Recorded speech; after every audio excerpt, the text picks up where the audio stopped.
Fabi'ayyi ala'i rabbikuma tukadziban. Maka nikmat Tuhan mana lagi yang akan kamu dustakan? Sahabat Rafani Channel yang Bunda cintai, kali ini Bunda akan berbagi kisah tentang bagaimana caranya supaya kita terlepas dari lilitan hutang, dan bagaimana caranya menambah pundi-pundi dari rupiah kita supaya menjadi ratusan ribu, jutaan, bahkan sampai dengan puluhan juta. Nah, sebelum Bunda rapat dilanjutkan, jangan lupa like, komen, dan subscribe dulu ya teman-teman. Terima kasih.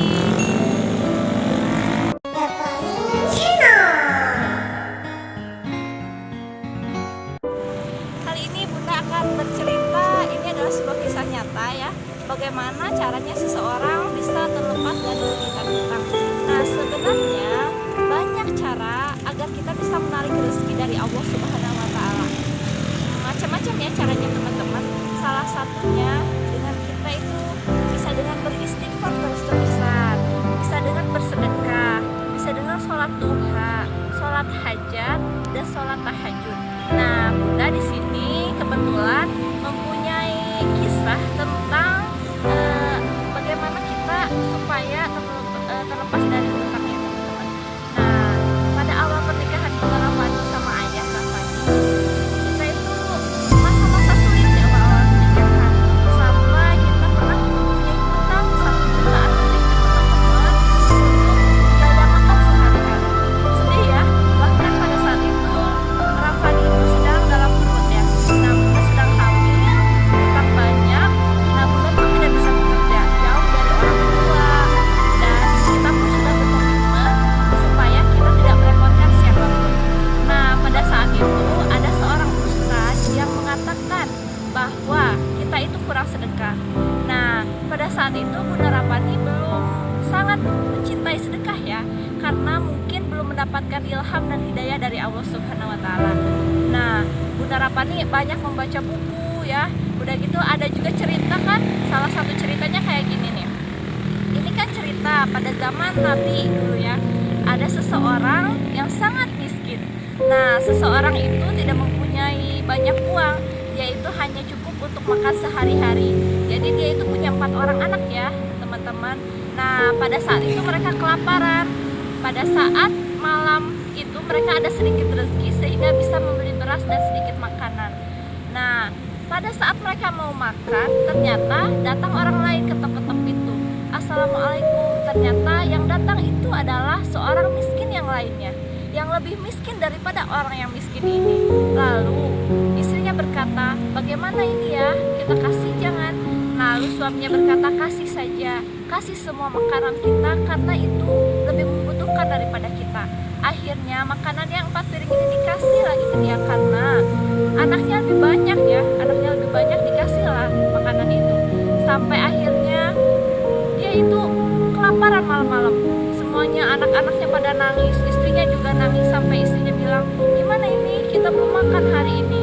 Nah, setelah itu suaminya datang ke masjid. Dia sholat, setelah sholat dia meminta kepada Allah, bagaimana ya Allah, gini.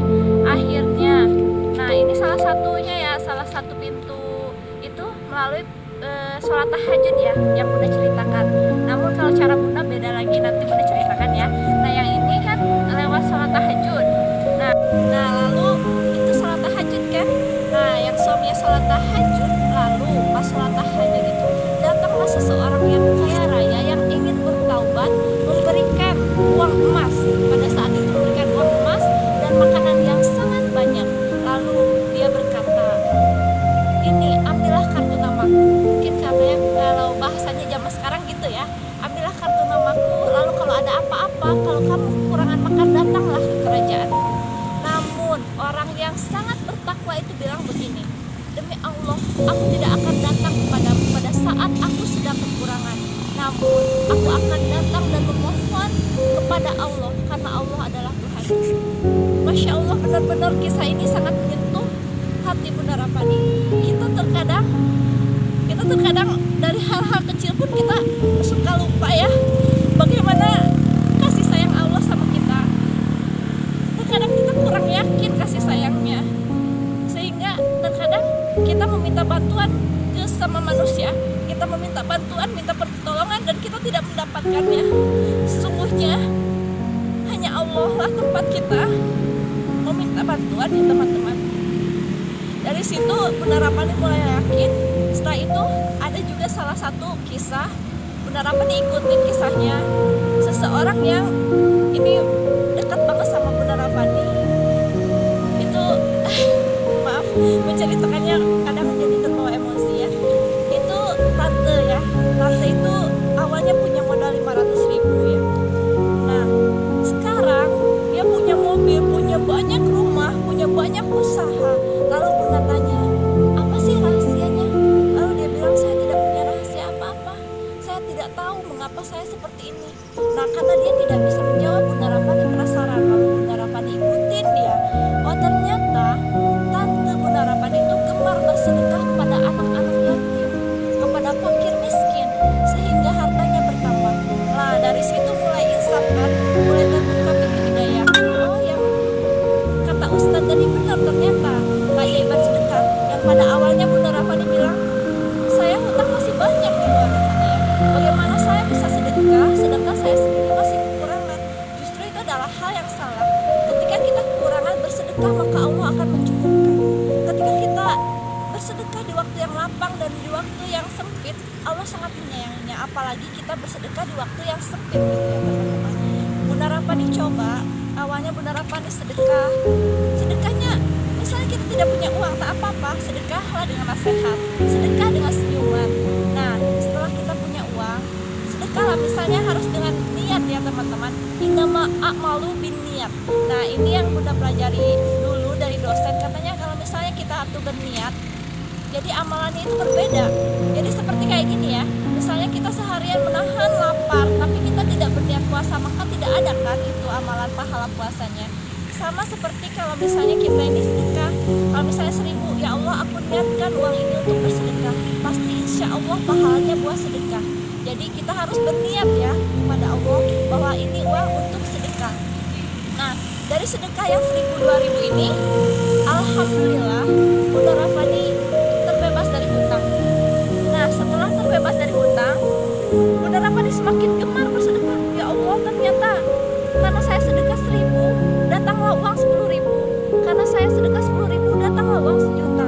Karena saya sedekah lagi, datanglah orang yang ngirim beras, ngirim makanan, dapat rezeki yang tidak terduga-duga ya Allah.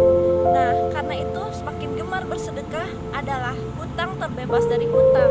Setelah terbebas dari hutang, alhamdulillah tabungan ada 100.000, 200.000, 1.000.000, 2 juta, 10 juta, 20 juta, 30 juta. Alhamdulillah ya Allah, keajaiban sedekah teman-teman. Cara ini yang paling Bunda gemari dari semua hal ini. Dari semua hal itu bisa ya teman-teman. Semoga kalau teman-teman bisa menjalani salah satunya, duha, tahajud, istighfar, sedekah, dan memberi nasihat-nasihat baik, semoga Allah mencukupkan apapun kebutuhan teman-teman. Jangan lupa pula ya, waktu dulu Bunda Rapani bingung, saya hamil, tapi pas saya hamil belum ada persiapan apa-apa. Ternyata salah satunya anak yang cantik ini juga membawa pintu rezeki. Anak ini adalah pembuka, salah satu dari pintu rezeki itu ada pada anaknya. Alhamdulillah sekarang kehidupan kami sudah meningkat. Semoga teman-teman mulai tergerak hatinya untuk bersedekah kepada sama yang membutuhkan. Karena Bunda pernah ya mendengar, berdagang yang tidak rugi itu berdagang dengan Allah. Terus saya tanya kepada Pak Ustadz, gimana caranya Pak Ustadz berdagang dengan Allah? Bersedekahlah. Saya benar-benar merasa keajaiban dari sedekah ini benar-benar terasa ya. Pada saat saya kuliah, saya tidak punya siapa-siapa, tapi dalam 4 tahun berturut-turut saya dapat beasiswa. Itu karena siapa? Karena Allah.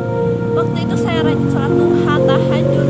Saya menangis kepada Allah, ya Allah berikanlah rezeki kepada saya. Dan Allah benar-benar mencukupkan semua kebutuhan saya. Allah benar-benar menyayangi saya ketika saya menyerahkan semuanya kepada Allah.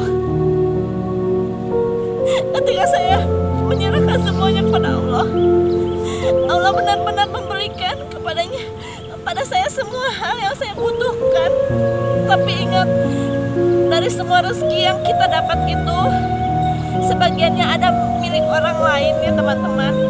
Jadi jangan lupa bersedekah. Insya Allah duha, tahajud, istighfar itu adalah membuka pintu rezeki. Semoga teman-teman semuanya yang sudah menonton video ini terbebas dari hutang, dilapangkan hatinya, diberikan kesehatan, diberikan kebahagiaan. Ingatlah teman-teman, hasbunallah wa ni'mal wakil. Hanya Allah sebaik-baik tempat kita menolong ya.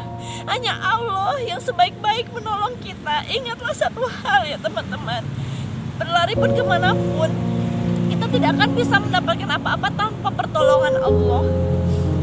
Oke, sekian dulu ya teman-teman, berbagi pengalaman dari Bunda Rafani. Semoga ada manfaatnya buat kita semua ya. Semoga bermanfaat ya teman-teman. Jangan lupa like, komen, dan subscribe. Buat teman-teman yang punya pengalaman dari kisah-kisah nyata teman-teman, silahkan ya komen di bawah ini. Oke, terima kasih. Assalamualaikum warahmatullahi wabarakatuh.